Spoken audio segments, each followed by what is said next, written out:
Well, welcome everybody to another episode of 100 Yards of Football. This is the college edition, week 3 in the National Collegiate Athletics Association. The NCAA is in full gear. There's some great games that we're going to be able to talk about in just a little bit, but we're going to begin with talking about some of the local games here in Georgia. Along with Vincent Turner, our engineer Jay, we want to say thank you to everybody for tuning in here to this week's action.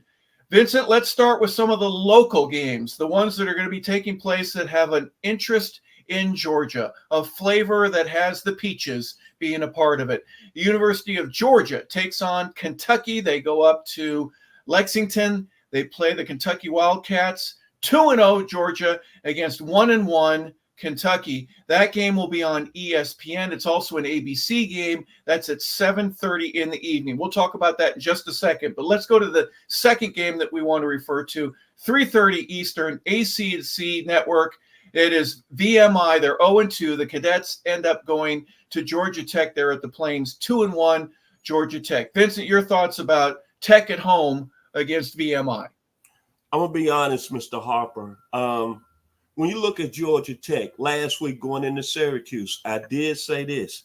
I said it was going to be the most important football game on the schedule because Georgia Tech had everything to gain. They go 3-0 on the year. They move up in the polls, and then we start saying Georgia Tech is a legitimate 12-team playoff team. What do? They go up to Syracuse, New York. Kyle McCord, Syracuse quarterback, throws for 381 yards, 4 touchdowns. Now we're looking at Georgia Tech with the same old story. Here we go again, close but no cigar. That's my final comments about the Yellow Jackets. We're thinking they're on the national level, but again, they showed us that they might be stepping back in the middle of the pack as a college football team. In a conference that with Florida State being 0-2, Clemson being 1-1 after Clemson lost to Georgia. After week 2, we was talking about Georgia Tech maybe being a team that can win the ACC.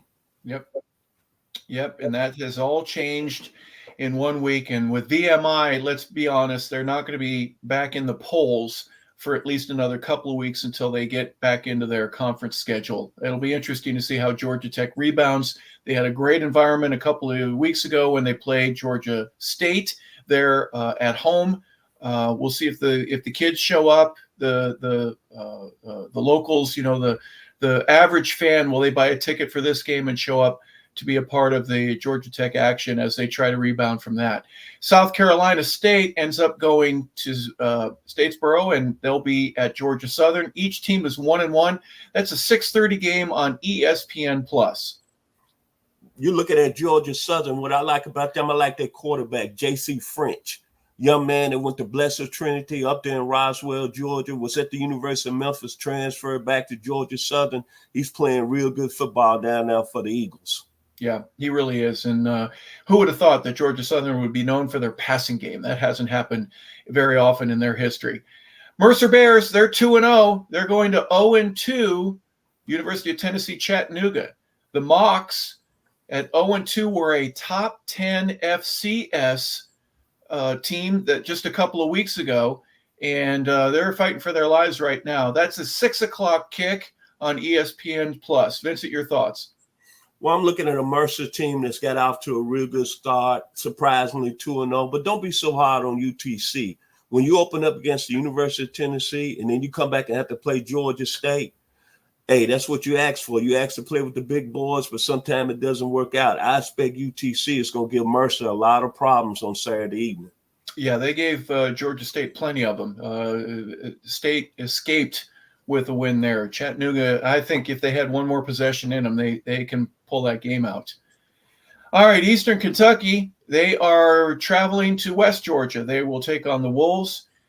Eastern Kentucky is 0-2. The Georgia Wolves are 1-1. That's a 6:00 start. I like the head coach down there, new head coach Joel Taylor at West Georgia, came over from Lil Lauren Ryan over there in North Carolina.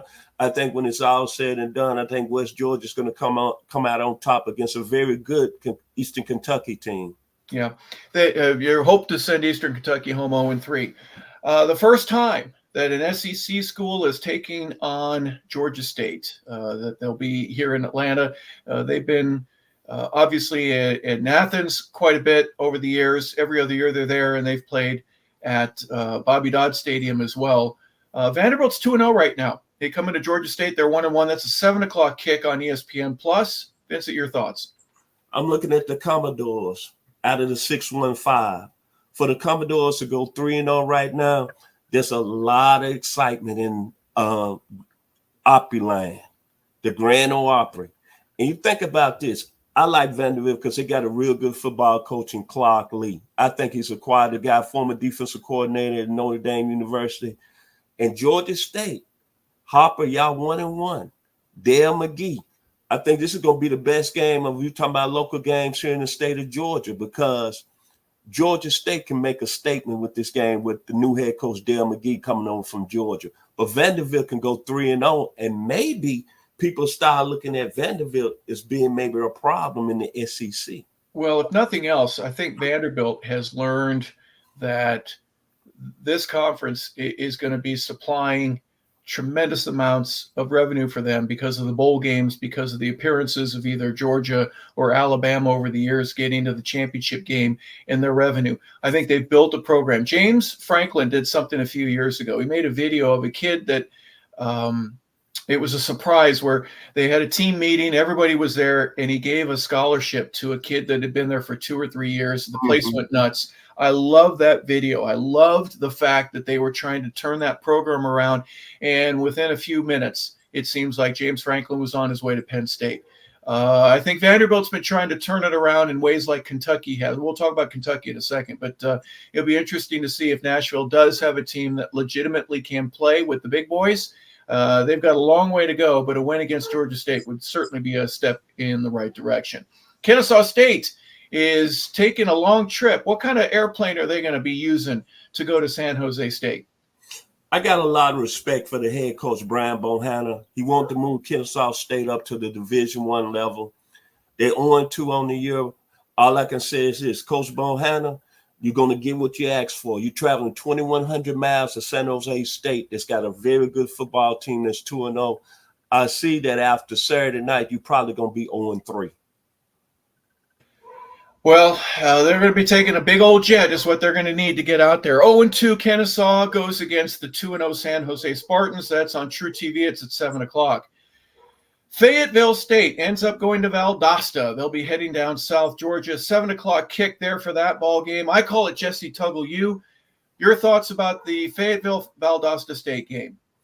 All I can say is when I think about Valdosta and I think about Valdosta State, we got to give kudos and credit to the one legend, Buck Bellew. This is your school, man. And I like the head coach. I've been saying it for the last 2 weeks. Tremaine Jackson, Texas Southern graduate, has got something special going down there in Valdosta State. And remember last year, they won the Big Gulf Conference. He was the first African-American coach to win that conference at Valdosta State, to win that conference last year. Well, they've got the high school players all over that. Whether you're at Lowndes or Valdosta, there are players from all around that can play. And if they don't get a scholarship to go somewhere else, they don't have too far to go to Valdosta State and get a chance to play meaningful football. All right, well, that's a look at the local games. And now we want to pick our Super 7. And we're going to start with a game with 2 ranked teams. This is on Friday evening, 8 o'clock at Fox. You got Kansas State hosting Arizona. Arizona's a surprise to me, Vincent, because a couple of years ago, they were at the bottom of what was then the Pac-12. Now they've moved on, and they've really done some great recruiting. They've brought in some transfers, not as many as maybe some of the other schools, but now they're a top 20s team. What are your thoughts about Arizona? When I think about Arizona, I go back to the Ricky Hundley days, the Chuck Cecil days. Then think about Ron Gronkowski went to their school. But Arizona, you're right. They're 2-0. They can score a lot of points from the offensive standpoint. But I want to see the star at the wide receiver position, who everybody's saying is the best receiver in the country. And the best receiver is going to enter the 2025 NFL draft. His name is Matt McMillan, young kid out of California, YA. I'm looking forward to see him play on Friday night. Well, Manhattan is a tough place to play. The purple and silver, they are very good, and you get them at home, and you never know what's going to happen. But that's one of our games that we're obviously going to be paying a lot of attention to. Again, that's Friday evening. Now, the Saturday games start at 12 noon. Memphis. Who knows anything about Memphis in our audience right here? Raise your anyone? 0-2 Florida State. Memphis travels. They're 2-0 right now. You've got to be excited about this one, V. When I look at the University of Memphis and I look at their football program, it's no question about it. This is the biggest game in their football history. When you think about all the great players that I grew up watching, Tadale Middleton, Keith Simpson, Eric Harris, Lloyd Patterson, Keith Wright, Keith Butler. I'm going back to the mid-'70s. It's been no game on this level that's been higher, and the stakes are higher because Memphis right now is 2-0. They got an outstanding defensive football player, Chandler Martin, who's out of the Atlanta metro area, and you're going down to Tallahassee to a Florida State team that's 0-2, and it's a must-win for Florida State. But if you come away 3-0, do you realize what the national spotlight is going to be on my hometown, the 901, Memphis, Tennessee? Maybe people won't be talking about Penny Hardaway in the basketball program. They'll be talking about the University of Memphis, Beale Street, Stack Records. I would be watching. Well, if Florida State were 2-0 and they defeated them, I think that would put everybody in a position where they'd be doing cartwheels. The 0-2 Florida State is still meaningful, still an impactful game because it's Florida State. It doesn't matter. So can you imagine? We'll be talking about this next week, even though it may not be a Super 7 game, but we'll want to go over the results of this one. I agree with you. I think things will change. I'm not sure how the coaches, how the administration, and the players are going to rebound at Florida State from looking at an 0-2 and a loss against BC last week. I think it's going to be real tough. Hopefully for them, they're going to want to start out, get a touchdown, get a field goal, get 14, 17, 21 points to say we're back. But if they don't, it could fall apart at the wheels very quickly. Our next game at noon has national implications. The Crimson Tide, they're number 4 in the nation. They travel to Madison, and they will play playing the Badgers. That's a 12 o'clock game on Fox. Vincent, your thought about number 4 against an always tough University of Wisconsin team? Well, if you look at what people have been saying down there in Tuscaloosa in the state of Alabama, this is the game that they really want to see what this Alabama team is under Jalen Milroe at the quarterback position and Kalen DeBoer. And me personally, I want to see where Alabama is at. They're a 16-point favorite. But can you imagine if the game is closer, they even lose, what it's going to be like in Tuscaloosa? Because remember this, after the Badgers on Saturday, they have a bye week, and then they got them Dogs coming down from Athens on September the 28th. And this is a very good Wisconsin football team. I like their head coach, Luke Fickell. We all know what he did at Cincinnati, and they got a pretty good quarterback in Tyler Van Dyke. Going to be a very interesting game on Saturday. Yeah, Wisconsin beat Western Michigan 28-14. They beat South Dakota, so that's not anywhere close to what Alabama will bring into town. But they are 2-0, and it's always tough to play up in Madison. It is a very difficult place. We talked about Boston College just a minute ago for what they did to Florida State, but they're on the road this week. They are ranked. They're 2-0, and they're going to number 6 Missouri. That's a 12:45 kick. That's on the SEC network. I'm looking at this game. Bill O'Brien has surprised me at Boston College in his short time, but I should not be surprised because he had some success when he was with the Houston Texans, was a former offensive coordinator at Georgia Tech. But I think the real question is, we know what BC, they're coming in with house money. Everybody wants to know how good is Missouri this year. How good is Brady Cook under the center? How good is Luther Burden III at the wide receiver position? I'm looking for Missouri to make a statement in this game and tell everybody that they're one of the top teams, not in the country, but also in the SEC. Yeah. Yeah. When they entered the SEC, remember the first 2 years, the representative from the East was the Mizzou Tigers. So they got that. And you mentioned Billy O'Brien. I've watched a couple of those YouTube shorts with Julian Edelman, and he has Gronk on there, and they talk about Billy O with the utmost of respect. He was difficult, right? He's a hard coach. He's no messing around, and it's get your job done. But their respect for him and how they each made players on that team better Billy O did because of the way that he coached, the massive amount of respect for him. And obviously now he's getting a chance to do it with the Eagles at Boston College. Next game on the list for us, I kind of have a little bit of a nostalgia with this one, Vincent, if that's the right word. Oregon is number 9 in the country. They travel to they're traveling to Corvallis. This is a road game for them. 3:30 on Fox to take on Oregon State in what remains of a Pac-10 matchup that used to be at the end of the year, and now they're doing it closer to the beginning of the year, that interstate rivalry. Talk a little bit about your thoughts here regarding the Oregon schools. Well, everybody said that Oregon, when they joined the Big Ten and come into this season, everybody was talking about Oregon being a legitimate national championship contender. They was liking what Dan Lanning was doing out there. Oregon has not really played well in their first 2 games and really should have lost to Boise State last week, if you want to be honest. Yeah. To me, it's all about their quarterback, Dylan Gabriel. He's thrown for like 600 yards so far in the season, but Oregon hasn't put their complete game yet. I think this is a statement game for Oregon because they play an in-state rival. Oregon State is going to be a real tough out for them. Giovanni McCoy is one of the most athletic quarterbacks in the country. I'm looking forward to this football game, but I want to see what Oregon is going to do. Are they going to be, after this game, have an impressive win Oregon State if everybody's going to be talking about Oregon still that national championship contender?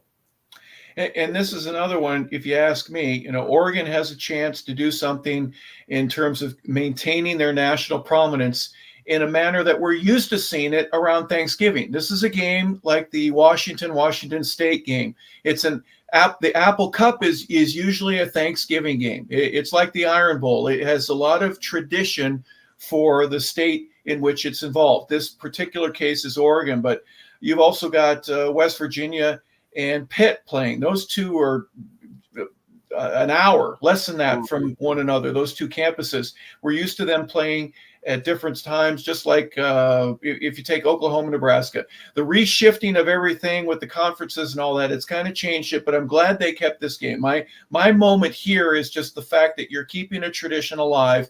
I appreciate the schedulers for making that happen. Our next game is in North Carolina, where we've got the number 5 Ole Miss Rebels taking on the Demon Deacons. That's a 6:30 game on the CW network.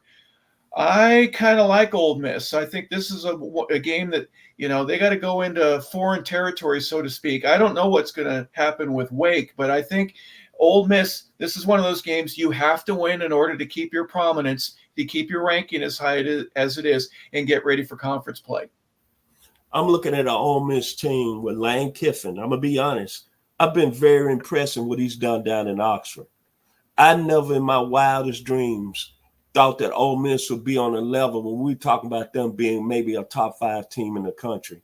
He's used the transfer portal to his advantage. But most of all, what I've been very impressed with Mr. Kiffin is his ability to coach the offensive side of the ball.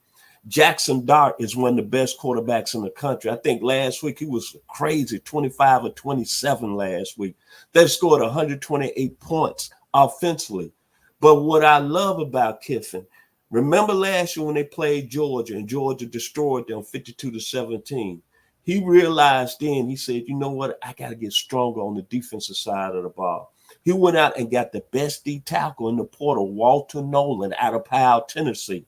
So it's going to be very, very critical that I'm going to be watching Ole Miss to see how they're a complete team, because it's going to be a very tough game at Wake Forest team that can score points.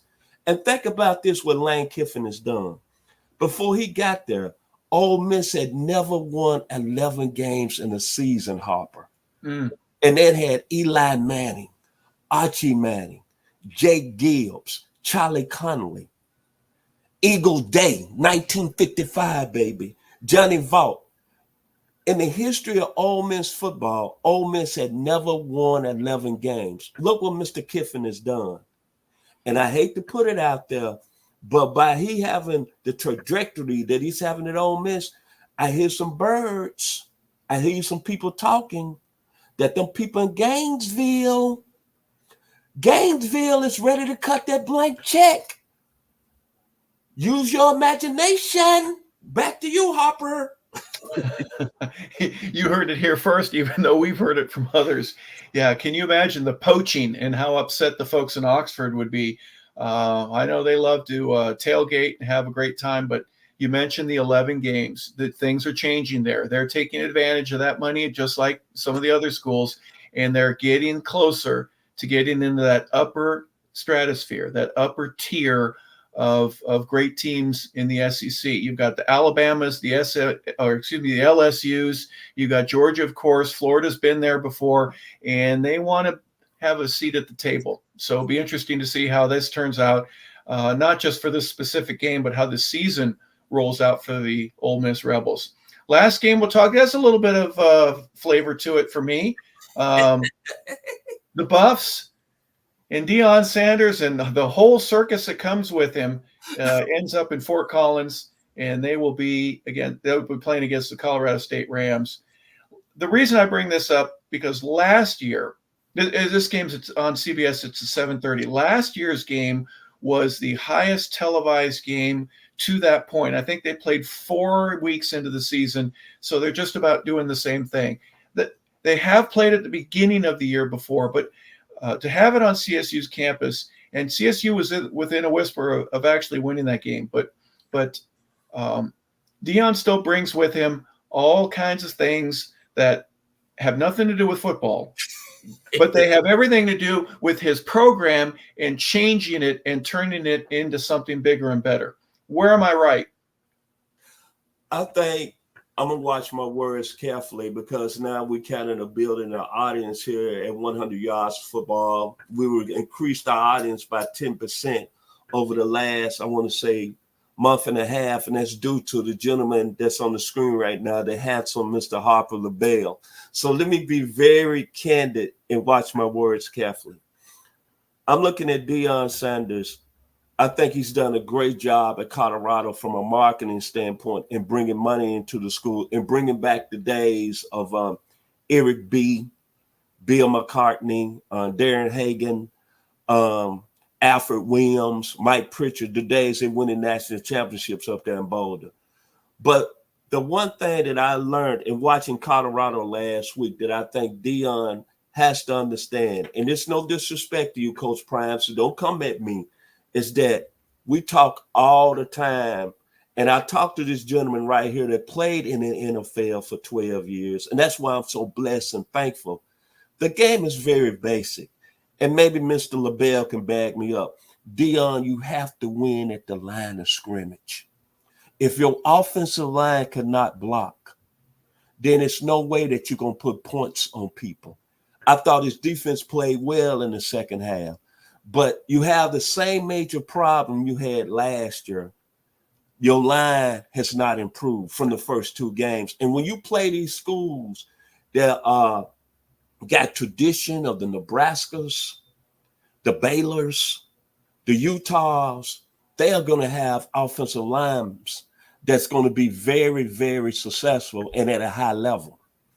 Now you're playing Colorado State. As I said, a former NFL guy with a lot of history, a lot of knowledge who was successful. Now, Colorado State, Jay Norrell, you have a tendency to talk a lot too. Last year, you was talking during the Colorado game. Y'all end up losing game, which honestly, Colorado State should have won that football game and win the double overtime. But you went 5-7, Jay Norrell. Then, I'm going to be honest with you. I've been around this gentleman for the last 3 weeks. And he was very excited when y'all was going down to Austin. But what happened in Austin is you see his stern look. He really ain't been talking too much about Colorado State. So if you go 0-3 and you don't perform, then I'm looking at this. This game right here, somebody's going to be on the hot seat. Whoever loses this football game. I like Colorado State simply because I think they got a very good football player in Torrey Horton. I think he's going to be a guy that's going to play at the next level. But it's going to be a very interesting game. I mean, I think it's going to be a game that's going to be viewed at a high level. I think the ratings are going to be high. I'll be watching.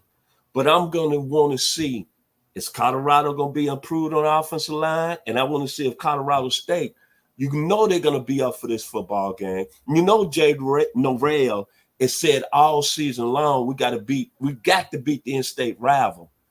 And you know what school want to be the king of Colorado for the rest of the year?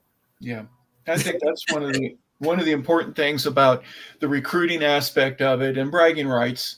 And CSU has always been the lesser of the two. They've always been the one that has had to look up at the other, except for a couple of occasions. And right after I was done, the Rams beat CU, and that was, that was a signature game for the program.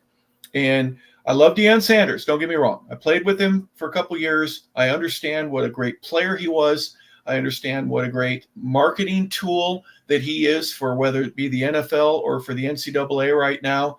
But for 364 days a year, he's my guy. I'll defend and honor everything that he's done. But on that 365th, that's game day. And I'm rooting for the Rams, and I want CSU to stomp and beat and do everything that they can to take the stuffing out of the Buffs and everybody that supports them. That's just my personal opinion. But I do have, just a little bit of wonder in me right now in the patience level that the Buff fans have. You mentioned, Vincent, that the offensive and defensive lines still aren't playing well. Remember last year, he revamped the whole team. What do you have? 80 different portal guys that either left or were brought in. That's a tremendous number. They're still the number one school in the nation unless somebody has surpassed them. I don't believe that they have. And they still haven't found those big guys. The specialists, the ones that touch the ball or prevent the ball being touched, they're still top of the rank right there. What do you think the issue is in regards to them not being able to bring in enough big guys to establish a line of scrimmage? Well, they brought in 50 new players this year, and they brought in, assumingly, a lot of people saying the number one offensive tackle in the country in Jordan Seaton. But I look at it like this. You played at a high level. I think it's more on the coaching standpoint. You got to be able to coach these guys up because they paid a lot of money in the NIL, bringing a lot of their offensive linemen in. But again, you got to think about this. When I look at Colorado and I look how they played last week against Nebraska, I'm looking at maybe are there problems with the quarterback, Shedeur Sanders, him getting a $4.7 million Nike deal? I don't know what other players are getting. But remember this, Shedeur said something very profound after the game on Saturday. He said Nebraska's quarterback, the outstanding freshman that played at Bruford High School, Dylan Raiola, he said, hey, was he ever on his back? Nebraska was able to run the football. So when you look at that, and it's only one bad game, don't get me wrong. Are you saying it's the quarterback clicking with the team? Help me out, Harper. When coming to man like that, it's got to be whereas the offensive linemen are hearing that. So I leave it at that, question mark. But we all know it's this. If Colorado doesn't improve playing on the offensive line this season, they're not going to win no more games. Don't get me wrong. I like their receiving core. Travis Hunter, Jimmy Horn, and the young man that got in the transfer portal, Will Shepard, they can be the best in the country. It's no question about it. All three of those guys are going to play at the NFL level. So it leads me to say, is the team together? Is the quarterback together with his offensive lineman? Think about Caleb Williams, right? Even though he had a bad first game, and I don't mean to switch gears, but think about what he did for his offensive lineman for the first game this season. He bought him, I think, $50,000 necklaces, I think, for all the offensive linemen. And you know yourself, Harper, you play at a high level. That goes a long way. But when you got your quarterback making comments like that and got a $4.7 million Nike deal, I'm saying, did the offensive line really stop playing hard in the second half? That's all I'm saying. Yeah. There's stuff we don't know. And right. We're not in that locker room. But in general, it's a question that could be asked for several teams all across the NCAA landscape, is if the NIL money, which is real and it's genuine, and in some cases it's big, goes to one guy, what about the other 10 that are on the field? Or what about the backups, the second and the third stringers? there could be some animosity. And I'm not saying there is any at CU. I don't know. But if there is, that's going to be a telltale sign, whether it's at that program or any of the others, that there is a separation that's being created that you can't put back together with super glue.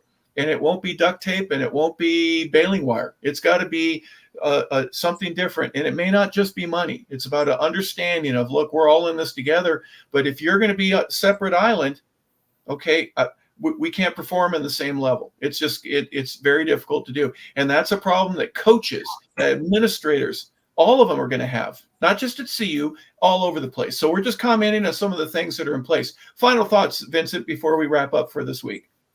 I couldn't be more happier as being a native guy from the state of Tennessee. I can't remember the last time, if it happens after week 3 in college football, that you have a Vanderbilt team that's undefeated, the University of Tennessee that's undefeated, and the University of Memphis undefeated. Can you imagine that? That's never in my lifetime, my 64 years, ever happened. And then you having 2 schools from the state of Tennessee being mentioned in the college football playoffs, 12 teams. How about that? If Memphis beats Florida State, I would tell you it's going to be ecstatic in Memphis, Tennessee. And maybe the Barcades will come back with Soul Finger. And then at the University of Tennessee, they're already saying that Josh Heupel is a guy that's turned the program back to the days of Phil Foreman in the first national championship team under the BCS under T. Martin. And then with Vanderbilt, if they beat, Harper, if they happen to beat Georgia State, and I'm saying that real small, Clark Lee has already succeeded what they ever thought Vanderbilt was going to do this year. It's a great time. As the great John Ward used to say, when I was 8 years old and I turned on 560 WIAC in Memphis, Tennessee, listen to the University of Tennessee. John Ward used to say, it's football time in the state of Tennessee. Well, if they go 3-0, all 3 of them together at the same weekend, I probably will want to buy some stock in old number 7 Tennessee whiskey Jack Daniels, because I'm sure that there'll be an extra bottle or 2 that is sold. Yes, sir. Yes, sir. Yes, sir. Well, we're enjoying it, and we hope that you are as well. This is a look at our Super 7 for week number 3 in the NCAA. Vincent Turner, I want to say thank you, and I appreciate your comments. We have a lot of big football that's coming up still yet, but we're going to leave that Colorado State logo up, hoping that my Rammies are able to take care of business later on Saturday evening. But for Vincent, for Jay, our producer, and for myself, Harper LeBel, we want to thank you for tuning into the College Show. We hope you have a fantastic week and that your clicker fingers are in great shape, because there's going to be a tremendous amount of college football for you to watch on Thursday, Friday, and on Saturday. So thank you for tuning in. This has been another episode of 100 Yards of Football. Have a great